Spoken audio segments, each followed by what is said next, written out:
Assalamualaikum warahmatullahi wabarakatuh. Selamat malam semuanya. Perkenalkan, nama saya Novia Dilaboro Panjaitan dari kelas 11 AKL 1. Di sini saya akan membuat tugas ujian praktik dari Mapel Bahasa Indonesia yang bertemakan tentang menceritakan ulang cerita pendek yang bersejarah secara singkat dan menggunakan bahasa saya sendiri.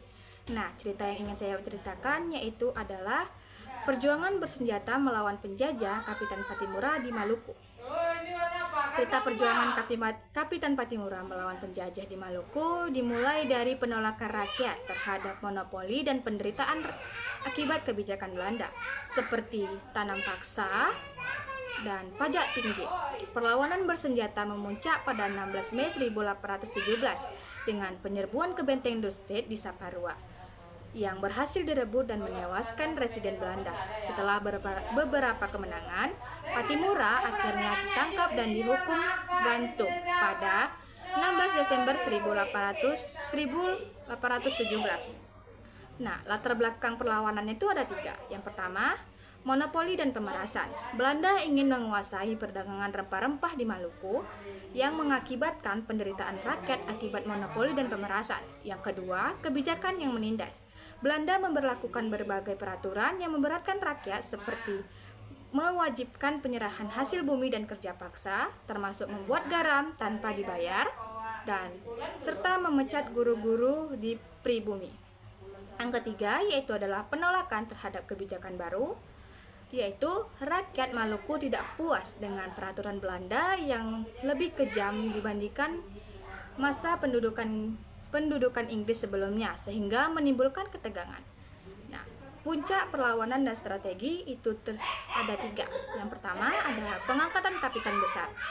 Pada 7 Mei 1817, Thomas Matulesi diangkat sebagai kapitan besar dalam rapat umum di Haria dan dikenal sebagai Kapitan Patimura.